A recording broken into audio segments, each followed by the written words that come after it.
Hey guys, what's up, and welcome to another episode of the Good Car Show. So today is just a very quick video that I'm doing an interview with a previous guest who's come on very recently, Professor James Chin. We are here to discuss about the news that's been coming out on PKR. A lot to discuss about PKR, particularly in the case of Tengku Zafrul switching seats to now PKR from UMNO to PKR. So we want to get his thoughts on a lot of issues. So without further ado, please welcome my dear guest, Prof. James Chin. How are you, Prof?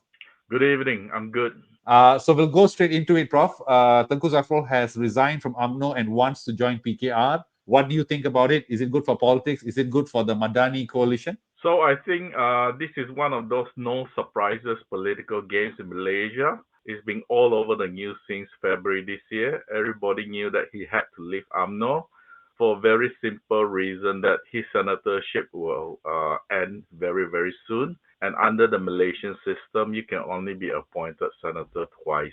The only way for him to carry on as a politician is for him to stand for a seat either at the state level or at the federal level, but obviously he sees himself as playing a key role at the federal level. So the only way is that he has to move to PKR, the ruling party, so that when the election is held in 2 years' time, he can stand for the Dewan Rakyat. So it's one of those no surprises political moves. Now, the question you asked whether it's a good or bad thing, I think at the end of the day, PKR, as I mentioned in our last interview, they're hoping to win back the Malay vote, and people like the Tengku will probably help them with the urban Malays. My argument has always been that somebody like Tengku, he really cannot stand in a rural Malay seat because I don't think he's a natural born politician. Somebody like him would appeal to the urban Malays. So he's probably looking for a mixed seat in the next general election. So Oh, at the end of the day, whether it's good or not for PKR, it depends on whether he wins.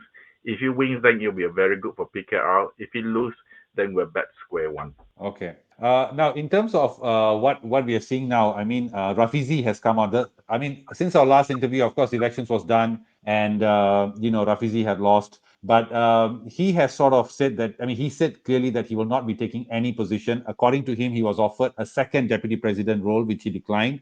He said he will not even take the role of president, and he also warned against the election appointment of Tengku Zafrul. I mean, the inclusion of Tengku Zafrul into PKR. Now, before we get into his thoughts on this whole matter, what do you think does the future hold for Rafizi in terms of Malaysian politics?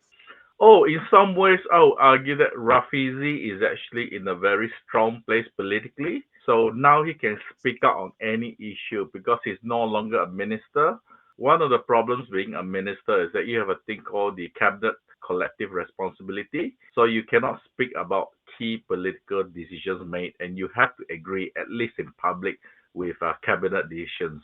So now he's no longer in cabinet, he can really speak his mind. So in some ways, he is actually stronger politically. And the fact that he lost by such a big margin, right, tells you something about what the president did with the party. So I think Rafizi has a very clear political road ahead. It's a question of which road he'll take. Basically, at the end of the day, he has two choices. One is to leave PKR, join another party, or start his own party, or he will go back to his Mr. Reformasi or Mr. Formula in PKR and try to build his support again. And I think the fact that he revealed that Nurul Izzah is offering him the second deputy president post would suggest to me that PKR understands that they need to keep him inside the party. But why is he so important, though? I hear this a lot from people that he's such a dynamic leader. He's needed. Why do you think he's so important to PKR? I think part of the reason he is important in PKR is that he appeals to a certain demographic in PKR and the wider Malaysian public, and these are the people who believes that you should use data to decide public policy, and also he's seen as somebody more rational who try to stay away from racial politics as much as possible. So he sort of embodies the very idea of PKR's reformasi from the day he was born, which is trying to build a new type of politics for Malaysia. And you can see his brand is very similar to Nick Nasmi. If you remember Nick Nasmi's book about New Malaysia as Yeah. well, where they try to remove themselves from this so-called race and religious politics you have in Malaysia. So he appeals to a very important segment of the Malay community. These are the Malay community, the professional class who are very comfortable, who are willing to make big changes to race and politics to bring Malaysia up to the next level. So somebody like Rafizi, although he has a reputation of being a very difficult person, is really needed in the political system. So obviously, people like him really cannot survive in things like UMNO or even Bersatu. So in some ways, his natural home is in PKR until the recent internal party elections. PM has said that there is no urgency for reshuffle and also I mean, but who do you think should this position go? UMNO has said that they should maintain the quota after Zafrul's exit. So do you think that this position should go still to an UMNO candidate? It depends on when the reshuffle is done, and it really depends on what UMNO has in mind. Sorry, what Anwar has in mind for the next general election. Of course, the issue of seats and the quota is really important, but I don't see the prime minister being locked in by that formula. As I said earlier, he's only got slightly over 2 years to prepare for the next general election. That is far more important than the quota. So it really depends on how he sees and where his strength lies. Now, a lot of people say that if you don't appoint Rafizi to a key post, you're losing huge talent. The reality is that as prime minister, he has lots of patronage. He can appoint people not only to the GLCs, but there are hundreds of statutory boards, hundreds of other positions he can appoint Rafizi to, basically to give him an office so he can do his work. I think the most important thing with Rafizi is that now that he's no longer minister, he can really sort of get the debate going and help PKR recover its reformasi image. Because I think the reformasi image was heavily damaged by the what do you call it, by Nurul Izzah taking over the number two position. This also came out today that Sabah PKR rep has voiced out that the fact that he's been contacted by certain high leaders within PKR representatives, asking them to lobby for certain people to take over Nick Nazmi's post as minister.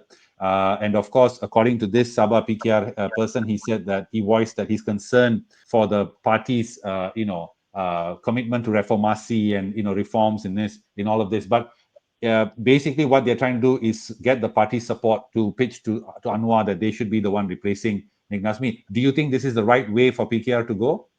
Look, everything is in the hands of the prime minister. The way the Malaysian system works is that when it comes to cabinet position, Anwar has 100% prerogative about who he wants to appoint. But whatever it is, the only thing holding Anwar back is not the lack of talent. There's plenty of talent on his side. He has to make sure that whoever he appoints to replace Rafizi, it must be somebody who commands the confidence of the market. Don't forget that he was economy minister, and international market reaction is actually very important for Malaysia. So one of the key items, if you look at Anwar since he became the government, is that he's been trying to restore the value of the ringgit, and through things like the subsidy rationalization program. And in order to recover the what they call it, the value of the ringgit, right? I would say more than 80% of it is due to confidence in his government's economic policy, and in particular confidence in the work of the finance minister and the economy minister. So he had to appoint somebody who the market, especially the international market, likes. In Malaysian politics, where somebody has jumped from one party to another in a coalition, has there been? Yes, this is actually quite common. So if you look at during the old days of Barisan Nasional, right? In the 70s and 80s, there was a big movement between Gerakan and MCA. One of the MCA leaders switched over to Gerakan and brought a lot of supporters with him. So it has happened before. Like I said, it is really not a big deal. I can guarantee you this thing will not blow up. Probably in 2 weeks' time, people have forgotten about it unless Rafizi decides to blow it up again. So everything, as I said earlier, Rafizi is in a very strong position politically. Everything will depend on whether he wants to reconcile with Anwar and says that, okay, let's put this behind us. Let's work towards a bigger victory in the next election. The cut is really held by Rafizi more than anything else. And for Anwar, his biggest thing on his plate is to appoint minister who everybody think is at least equal to the competence of Nick Nazmi and Rafizi, so that the market is not spooked. So for Anwar, I would suggest that the cabinet reshuffle will have to come fairly soon. He can't leave this, hanging around, and also he will have to decide whether with Tunku Zafrul's move to PKR, whether he wants to give that seat back to UMNO. I'm quite sure. I'm gonna say something shocking. Even if he doesn't give it back to UMNO, right? UMNO will not create a big uproar over this. Why? The reason is, as I said earlier, is because of the prerogative of the prime minister, and also UMNO do not want to create a big hoo-ha over this because it will make UMNO look small. Because everyone is looking for, how should I say it, calm waters because they want to prepare for the next general election. They really can't afford a big hoo-ha. So that's the reason why, if you notice, right, UMNO is keeping very quiet after launching a big campaign last year and earlier this year about the so-called getting Najib out of jail for his house arrest. He's sort of been Mm. very quiet for the last few months. Because you have to remember, right, by the end of this year, right, they really have to get everything in place. The most important thing is, of course, the money part. And secondly, they must sort of get the machineries in place. As I said earlier, the key will be the Malay seats. And in the Malay seats, right, PAS has the best machinery. So they're Mm. really sort of running out of time. So that's the reason why everyone is sort of investing so much in Sabah because they think the lessons on Sabah can be transferred to the next general election. Now, lastly, Prof, what do you think Tengku Zafrul's inclusion to PKR will do to PKR? So in the short term, there'll be a lot of people very unhappy about the Tengku moving to PKR, especially in the reshuffle if he's given the post of Selangor Menteri Besar. I think that will create a huge furor, but again, it will die down because one of the unusual things about Tengku is that everybody knows he represents the Malay elite. So that's the reason why he has had such a smooth political career. This guy has never had to fight for any of the ministerial position. So he came straight from the corporate world in UMNO and was immediately appointed minister in a senior position like that. So everybody understands that he's not what we call a normal candidate. He represents very much the Malay elite. So in some ways, you can argue that it's hard not to give him a position, and that Anwar, will try to placate the PKR grassroots. That even if he is appointed, they will do it in such a way that how should I say, that the PKR people will be unhappy, but they'll only be unhappy for a while. And also, don't forget, right, when you appoint a Menteri Besar in Malaysia, strictly speaking, it is not 100% the prerogative of the political party because the ruler can get involved.